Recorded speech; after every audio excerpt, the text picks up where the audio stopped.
Good evening and welcome to Primetime News, coming to live and direct from the Newsfirst studios here in Colombo. I'm Bernadine Jayasinghe. Let's now take a look at headlines.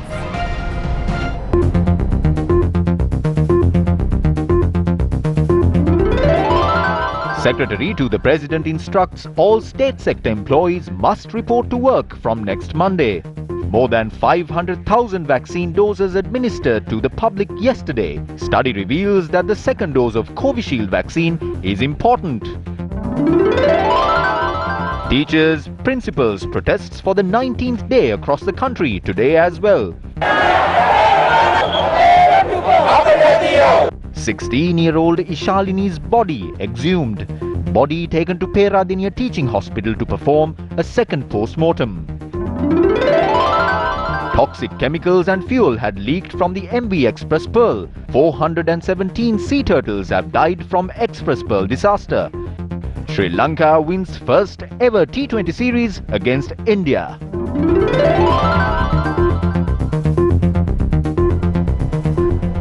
President Gotabaya Rajapaksa has instructed to carry out an island-wide survey to identify the people who have not yet been vaccinated. The President issued these directives at a meeting held with the expert committee on COVID-19. The meeting focused on the studies which have revealed 95% of the total number of people who have succumbed to the virus have not been vaccinated. President Gotabaya Rajapaksa has stressed that the government has fulfilled the responsibility of bringing down the vaccines to the country, and it is the responsibility of the people to act in a manner that would prevent the spread of the virus and to get vaccinated as soon as possible. The attention of the expert committee on COVID-19 has been directed towards advising the public to keep the card which assures that they have been vaccinated when attending public and private places across the country. The Secretary to the President has instructed that steps be taken to call all public sector employees to work as usual from the 2nd of August with strict adherence to the COVID-19 health guidelines. The President's Media Division said that the Secretary to the Ministry of Public Services, Provincial Councils and Local Government J.J. Ratnasiri was instructed to do so. The Secretary to the President had instructed for all circulars that were issued directing the public sector staff to operate on a rotation basis as per a roster and to work from home to be terminated. The President's Media Division stated that the targeted percentage of the population has been vaccinated, covering all districts. The President's Media Division stated that since majority of the public sector employees have also been vaccinated, priority should be given to maintaining the public service as usual. 56 COVID-19 deaths have been confirmed for Thursday, the 29th of July 2021.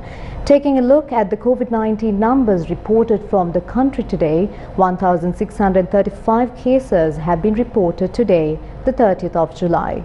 With that, the total number of COVID-19 cases in Sri Lanka have risen to 306,662. How dangerous is the current spread of COVID-19? The Health Ministry stressed as the spread of the COVID pandemic has increased, more serious attention must be paid to the current situation in the country. 66 COVID-19 related deaths were confirmed for Wednesday, the 28th of July, while 2,370 patients were identified yesterday. During the past few weeks, the daily tally of COVID-19 infections reported in the country were below 2,000 cases. Doctors have warned that the number of COVID-19 patients are increasing. Patients with symptoms are increasing and the space viable to treat them in hospitals is also at a critical level. The threat of COVID-19 has not passed. The Delta variant has been identified in many districts of the island. As the spread of this variant is faster, we can presume that the number of Delta variant cases in the island will increase. We are receiving reports that even people who have received both doses of the vaccine have contracted the virus. So the only way that this situation can be prevented is by following health guidelines.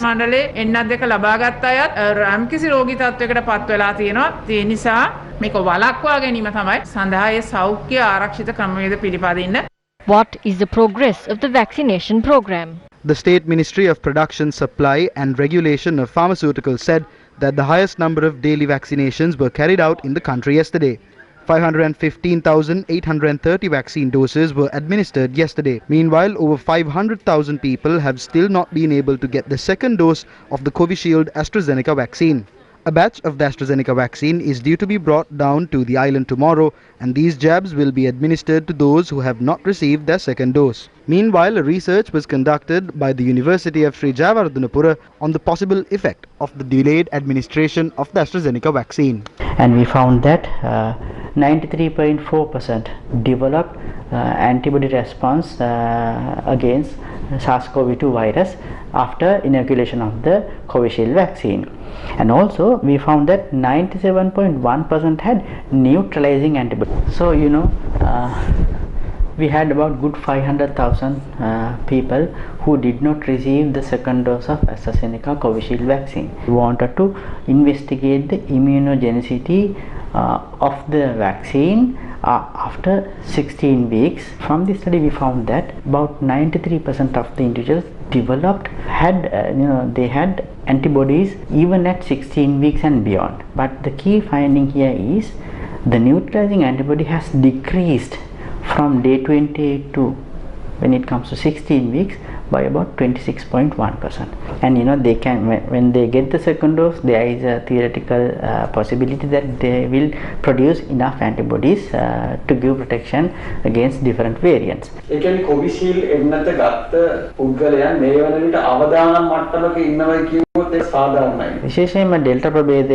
If we consider the Delta variant, they will only have about 33% of protection against it through just one dose. One dose does not provide adequate protection against it. It is essential that people receive both doses of the vaccine. ලබා ගැනීම ඉතාමත්ම අත්‍යවශ්‍යයි. The Public Service United Nurses Union today requested all nurses to abandon the trade union action where nurses stepped aside from collecting samples for PCR tests. We make this request from all nurses. Our main priority right now is to save lives. If you had refrained from collecting these samples in the past, resume the collection of these samples. සංචරණ සීමා දැන් ලිහිල් කරන්න හදන්නේ සඳුදා පටන්. ඒක මේ වෙනකොට delta ප්‍රභේදයේ බොහොම දරුණුවට යනවා. හැබැයි මිනිසුන්ට මේ කිව්වහම ආරක්ෂිතව හැසිරෙන්න මගුල් ගෙවල් වල අවශ්‍ය ප්‍රමාණයට පමණක් සහභාගී වෙන්න ඕ වගේ දේවල් කිව්වට අහන්නේ නැහැ නේ කවුරුත්. මේ නිකුත් කරන People are not abiding by these circulars and guidelines that are issued. In the past, we wholeheartedly accepted gazette notifications published by the government printer. But today, the gazette that is issued in the morning is changed in the afternoon and then changed again in the night. A piece of paper is presented as a circular. The people's trust is lost. We request the rulers to rebuild the trust of the people. When that gemstone was found recently, we thought that the entire country is entering a prosperous year. But now even that hope has been lost. Some people say that this could have been something that was done to change the minds of the people.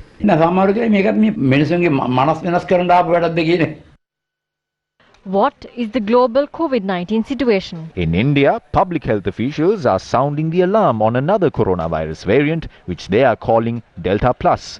The Delta Plus variant, which is a mutation of the widespread Delta strain first identified in India, could be more infectious and cause more severe COVID-19. Officials in India labelled it a variant of concern this week. A new surge of COVID-19 cases starting from an airport of Nanjing, capital city of East China's Jiangsu province, has spread to 5 other provinces and Beijing municipality, the most extensive domestic contagion after Wuhan. Since the first confirmed case of the latest outbreak was detected on July 20th, at Nanjing Loku International Airport, nearly 200 infections have been reported as of yesterday. In a recent internal report from the US Center for Disease Control, the Delta variant has been stated to be as contagious as chickenpox. The report also stated that the Delta variant is much more contagious, more likely to break through protections afforded by the vaccines, and may cause a more severe infection than all other known versions of the virus. Meanwhile, US President Joe Biden is calling on states to offer $100 to people to get vaccinated against COVID-19. Biden is urging states and local governments to use funds provided to them by the coronavirus relief package to pay $100 incentives to people who get jabbed. Australia has deployed hundreds of soldiers to Sydney to help enforce a COVID-19 lockdown. Australian Defence Force soldiers will undergo training on the weekend before beginning unarmed patrols on Monday. But many have questioned whether the military intervention is necessary, calling it heavy-handed. You're watching Primetime News. Let's now cross over to a short commercial break. Bellboy's got you covered. Download Bellboy today to get all your household appliance fixing and repairs done. Now available on Android and iOS. Welcome back to the news. The protest launched jointly by teachers and principals trade unions demanding for a solution in the education sector and the removal of salary anomalies entered its 90th day today. Teachers and principals who gathered at a number of areas across the island today continue to protest for their demands. In addition to the protests, teachers continue to refrain from conducting online lectures. Representatives of teachers' trade unions in the Badulla district took to the streets in the Badulla town today, demanding for solutions to their salary anomalies.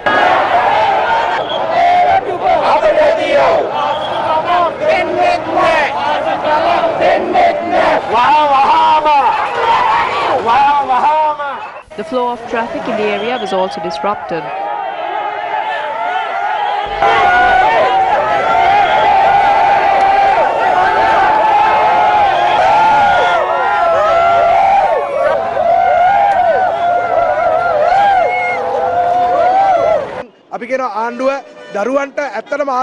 If the government truly loves the children, we would like to ask this proud father, the Prime Minister, the President and the Ministry of Education to stop procrastinating and implement the solutions to these issues after holding discussions with teachers' trade unions. If the government is planning on further delaying this matter, we are ready to get the government to provide solutions to these issues. Another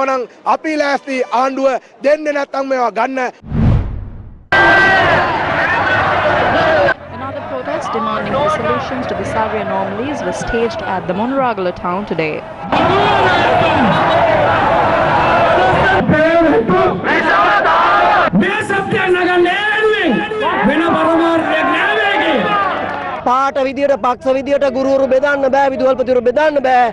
We are not ready to settle for solutions through subcommittees, committees and budget proposals because we have had enough of them.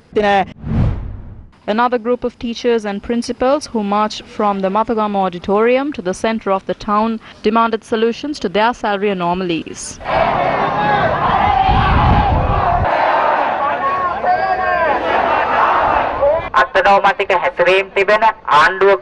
The educated teachers of this country are of the stance that this government that is acting arbitrarily must be taught a lesson.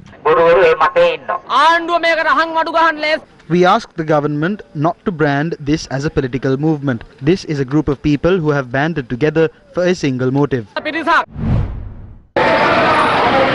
5 teacher service unions staged a protest at the Giriulla town.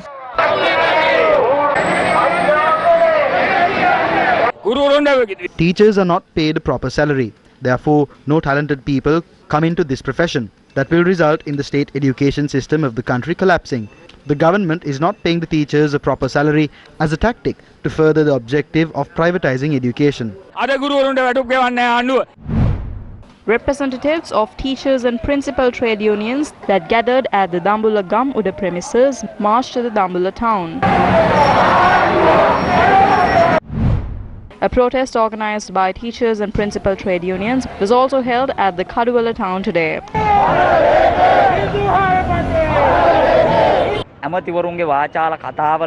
The struggle of teachers cannot be stopped by various statements made by ministers, false promises made by the government or conspiracies. We would like to ask the government to stop lying and saying that they do not have money. The government has not stopped their projects. They have not stopped their wasteful expenses. They have allocated 404 billion rupees for defense. You can allocate the money you need for that. But if the government really wants to solve this problem, they have more than enough money to do this. We met the Prime Minister and his ministers last evening. We met another group of ministers. But during all those discussions, they have been unable to provide a proper solution from their end. They continue to evade this issue. These teachers are aware of the COVID-19 risks involved in staging these protests, but they are not ready to tolerate this issue any longer. Insulting them is not the way in which this issue can be resolved. We saw responsible politicians using unwanted words like the word scoundrel on the media. The government must face this issue without evading it. It was the teachers who started online education. I do not know how much sponsorship they got for this from the state. Also, I request the teachers to resolve this issue with patience. Not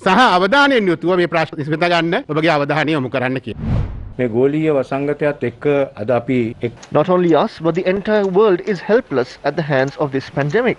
To the teachers who taught me and who I consider to be gods, I would like to say this is not the time. මේ වෙලාවේදී මම මට අකුරු කරවූ ගුරු දෙවිවරුන්ගෙන් මම ඉල්ලන්නේ මේක මේ වෙලාවේ නෙවෙයි කියලා. මට අයන්න ලියන්න උගන්වවේ ගුරු දෙවිවරු, මට හැදියාව උගන්වවේ ගුරු දෙවිවරු, මට අයන්න ලියනකොට මම අම්මා කියලා ලිව්වා. අයන්න ලියනකොට මම ආදරය කියලා ලිව්වා. ඒ අයන්න ලියන්න දෙනකොට ඒකේ තවත් අකුරු කියන්න පුළුවන්. අයුක්තිය, අසාධාරණය, අවැඩ, අවලම් වැඩ, මෙන්න මේ සියලු දේත් අපි එතෙන්ට දාන්න පුළුවන් වෙයි. මේ සියලු දේ අද වෙන්නේ නැද්ද කියන ප්‍රශ්නේ මා තුල නම් තියෙනවා. I have a question myself as to if all of this is not taking place in the country today. As the opposition in the country, you must not always find fault. රටේ විපක්ෂයේ හැටියට ආණ්ඩපාලි කියන එක නෙවෙයි කරන්න තියෙන්නේ. This is a huge influence on our country's democracy. The people of this country must have the right to take to the streets to voice their demands. That is democracy. The government is oppressing them. These protesters are being oppressed, and on the other hand, the youth are also not allowed to express their views on social media. They are taken to the CID. This government is suppressing democracy in the country.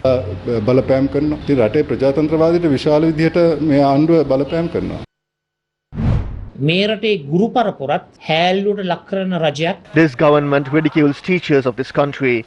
We would like to make a request from the government. Take steps to solve the teachers' principal salary anomalies immediately. You were unable to strengthen online education by providing computers or tabs to students. You were unable to carry out a program to temporarily provide internet coverage to the areas that do not have any. Why can't you use state resources to strengthen the education system in the country and brighten the future of our children? The government must realize that much like in the other sectors, they have failed in the education sector as well. අනිකුත් ශේෂ්ත්‍රවල වගේම ඔබලා අසාර්ථකයි, ඔබලා අසම, ඒ වගේම ඔබලා fail. Miloda Institute, located at Sir Baranjai Tilakamawatha in Fort Colombo, has been declared as a faculty of the Kotalawala Defence University. This was done under the special gazette issued by the President yesterday that amended the ministry's portfolios. Miloda Academy of Financial Studies, which has previously operated as a separate entity under the Ministry of Defence, will now function as a faculty of the Kotalawala Defence University. Meanwhile, a protest march and a demonstration opposing the proposed KDU bill organised by the students of the Sabaragama University was held in Ratnapura. Two more protests were staged in Panvira and Hakmana against the proposed bill. Meanwhile, an awareness campaign on the Kotalawala Defence University bill was organised in Petta. Representatives of the Inter-University Students' Federation, Student Movement for Free Education and joint trade unions distributed leaflets as part of the awareness campaign. This is how they depicted the fate of free education in the country.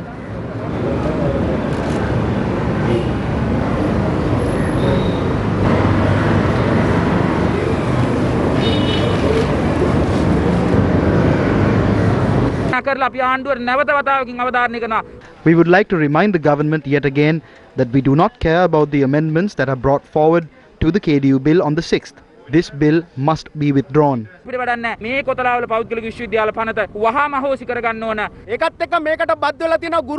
struggle of the teachers has been connected to this issue as well. They say that teachers earned their salaries while being at home for 6 months. All 225 MPs got their income in millions during the period when the parliament was closed.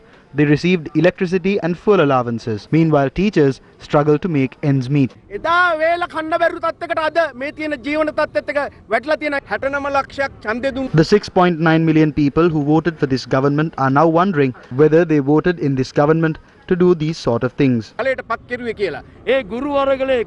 One of the main themes of this struggle launched by the teachers is the withdrawal of the KDU bill. We would like to remind the government that civil and political activists, including the Federation of University Teachers Association, are now involved in this struggle. Why does this government need this bill?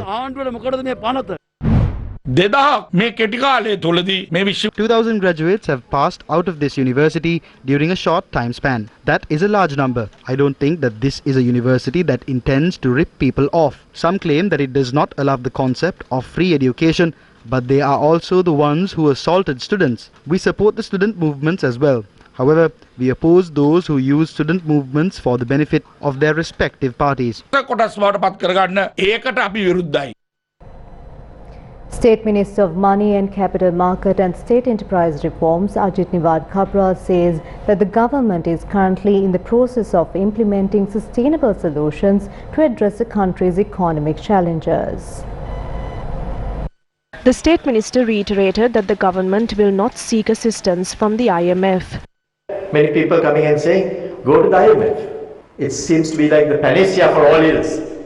I know so many analysts also come and say, go to the analysts, they will fix it for you. I know what it is to go to the IMF in 2008. And at that time, the intention was to grow the reserves to $3.5 billion. This time round, the request that is coming to us is to go to the IMF so that we can restructure loans. I don't think there is any reason for us to do that. If we have a difficulty, then we have to do that. But at the moment, we have been comfortably paying the loans. Maybe not that comfortably, it is a bit of a struggle. A panel discussion was organized thereafter to discuss Sri Lanka's future course in addressing the debt and foreign reserves crisis. So what is the solution? How do you get there? I think in talking about a solution, you have to begin with the right question. So with apologies to Shakespeare, let me say to IMF or not to IMF is not the question. And I think this is something that people have got fixated on recently, and the minister pointed that out also. That is, I believe, not the right question to ask of Sri Lanka right now. Are you going to the IMF or not? Rather, I would say the right question to ask is, does Sri Lanka have a workable plan to steer the repayment of debt in a way that the inflows match the outflows? So having a workable plan to which the government has designed and put down and is working towards is extremely important. But I must say that a workable plan is not the same thing as sort of having some kind of hope. During the panel discussion, Managing Director of Fitch Ratings, Maninda Wickramasinghe, responded to queries on whether ratings are influenced by geopolitical factors.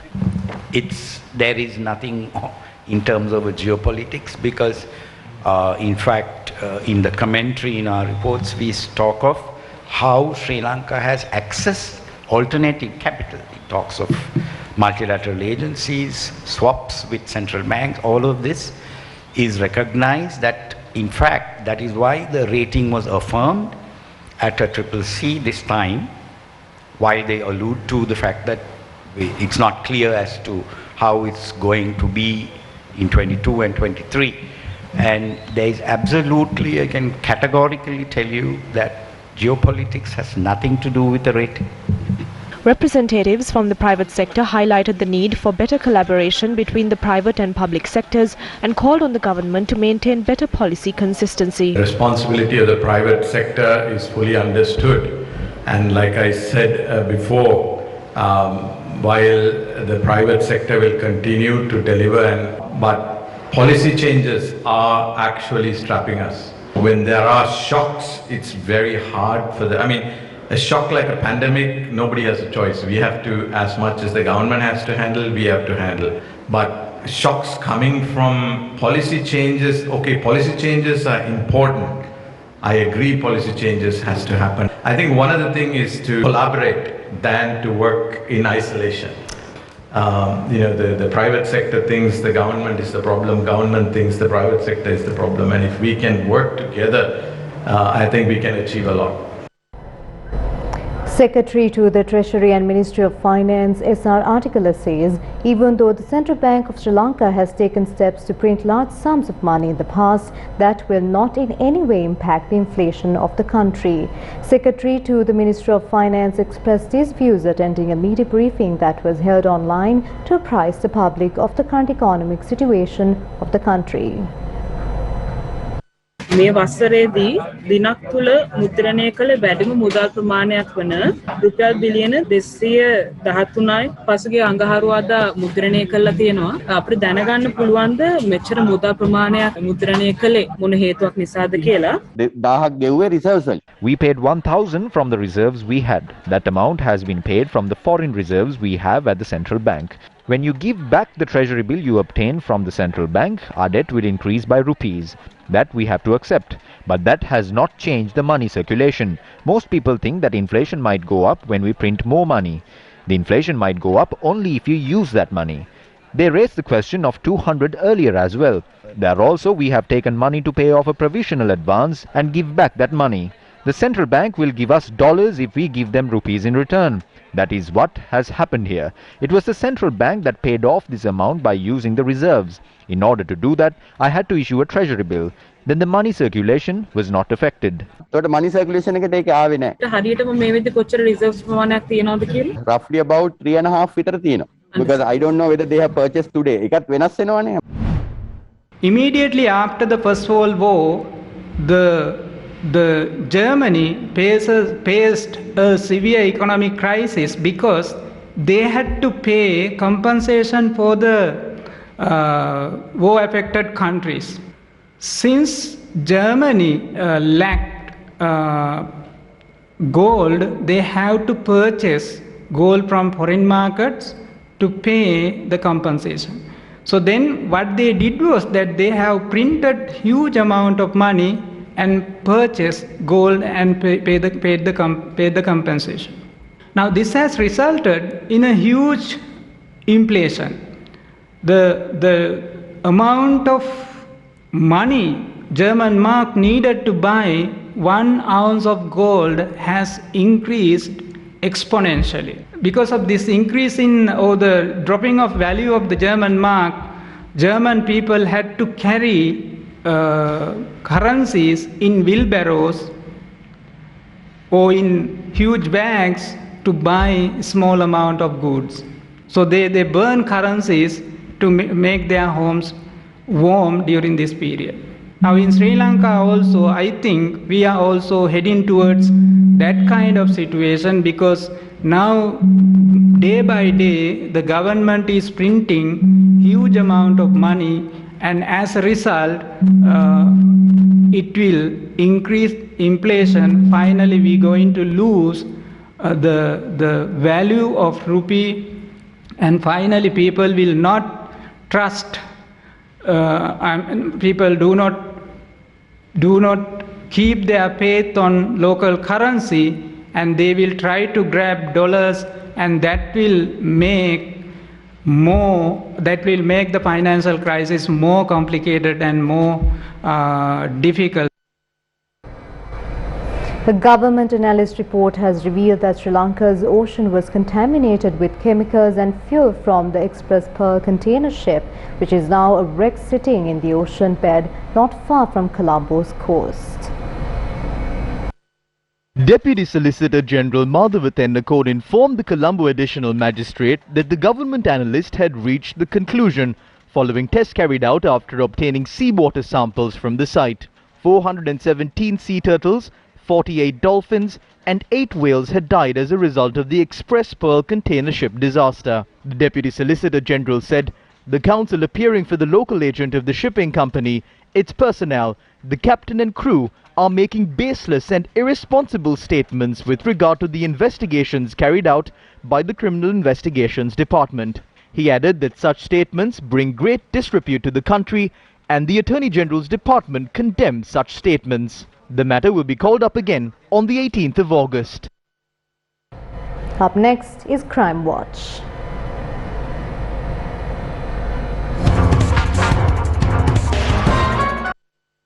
The body of 16-year-old Ishalini, the domestic aide who died while employed at the residence of former Minister Rishad Badiuddin, was exhumed today.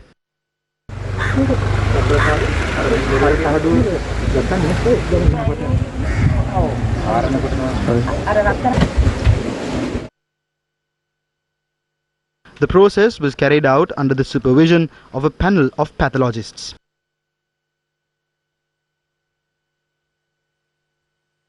The body of Ishalini was exhumed at the Diagama cemetery where her remains have been laid.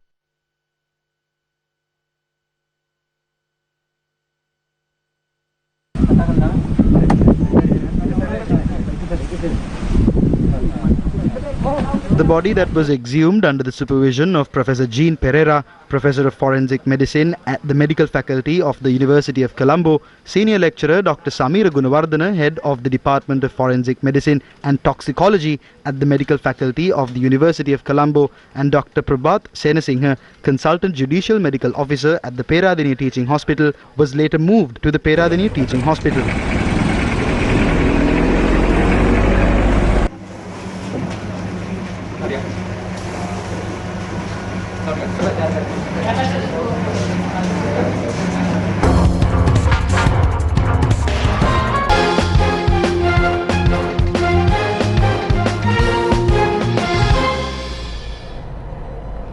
For the first time in history, Sri Lanka registered a T20 series win over India following a resounding win in the third and the final T20 International by 7 wickets last night.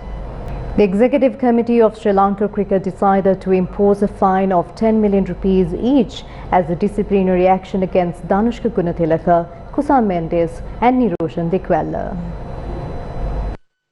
In addition to the 10 million rupee fine, the Executive Committee of Sri Lanka Cricket decided unanimously to impose a 1-year ban from all forms of international cricket and a 6-month ban from domestic cricket. Upon completion of the said 1-year ban, each player will be subjected to a further ban of 1 year from playing international cricket, which will be suspended for a period of 2 years, and mandatory counselling under a doctor recommended by the SLC. The 3 cricketers were charged with breaching COVID-19 safety guidelines, violating the instructions and regulations of the team management, and by such actions bringing disrepute to Sri Lanka cricket and the country.